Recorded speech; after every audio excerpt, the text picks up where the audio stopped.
Welcome back, my most ambitious learners. It is absolutely wonderful that you have chosen to master the English language. Let's embark on this journey together, and today's mission is one of the most exciting secrets of fluency: surrounding yourself with English. We aren't just studying a language today, we are building a world where English lives with you, eats with you, and even dreams with you. The secret life of a language chameleon. Once upon a time, in a cozy apartment filled with books and half-empty tea mugs, lived a girl named Sophie. Sophie was a dedicated student. She had the thickest grammar books, the sharpest pencils, and a dictionary that weighed as much as a small dog. But Sophie had a problem. Every time she opened her mouth to speak English, she felt like she was trying to chew dry crackers. The words were there, but they weren't alive. One Tuesday evening, while staring at a particularly difficult exercise on the present perfect continuous, Sophie had an epiphany. She realized she was treating English like a difficult guest who only visited for an hour a day. "If I want to speak like a native," Sophie whispered to her cat, Shakespeare, "I need an immersion bubble." Step 1. The digital coup d'etat. The transformation began with her smartphone.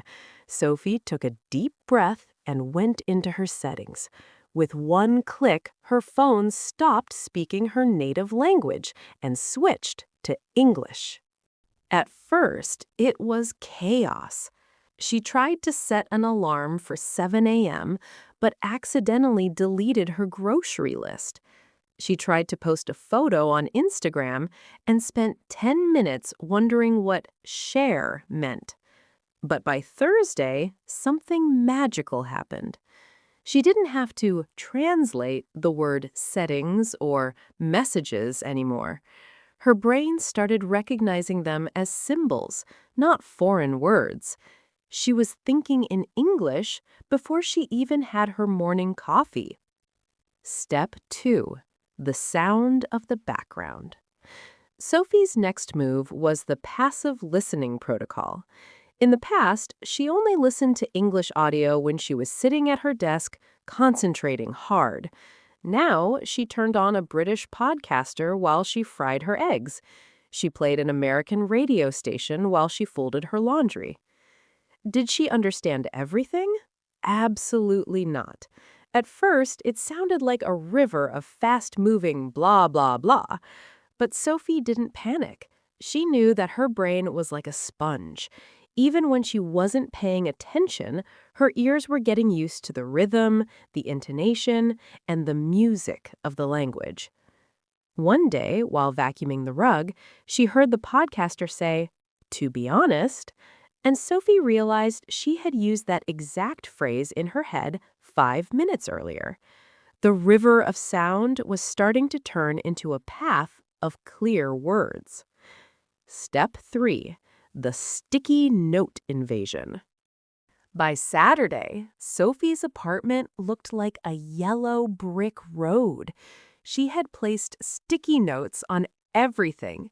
Her mirror said reflection, her toaster said crunchy danger, and her front door had a sign that read, "You are now entering the English zone. Leave your native language at the doorstep." She even started talking to herself. While cooking dinner, she became a famous TV chef. "Now I am chopping the onions," she narrated to the empty kitchen. "Notice the fine texture. I shall add a pinch of salt. Magnifique!" Shakespeare the cat looked impressed.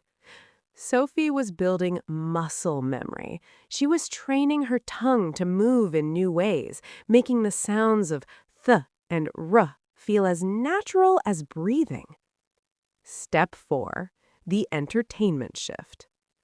The final piece of the puzzle was her leisure time. Sophie loved detective shows, but she used to watch them with subtitles in her native language. No more, she declared. She switched the subtitles to English. It was difficult at first. She missed a few jokes, and she didn't quite understand why the detective was angry at the butler. But she stayed patient. She watched the actors' faces, listened to their tone, and kept the English subtitles on to connect the sounds to the spelling. By the end of the month, she didn't need the subtitles at all. She was laughing at the jokes in real time. She wasn't studying anymore. She was simply living her life. It just happened to be in English. The transformation.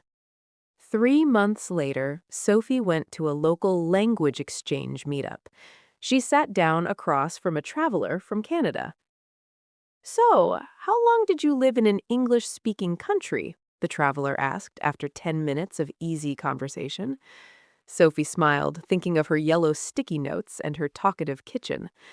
"I haven't," she said. "I just brought the country to my apartment." Sophie had learned the most important lesson of all. A language isn't a subject you learn. It's a world you inhabit. By changing her environment, she had changed her brain. I truly hope you enjoyed today's lesson.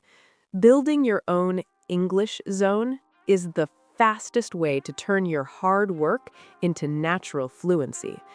I strongly encourage you to listen to this story or read it again. Repetition is the absolute foundation of successful learning. Immerse yourself, stay curious, and I will see you in our next lesson. Until next time, happy learning!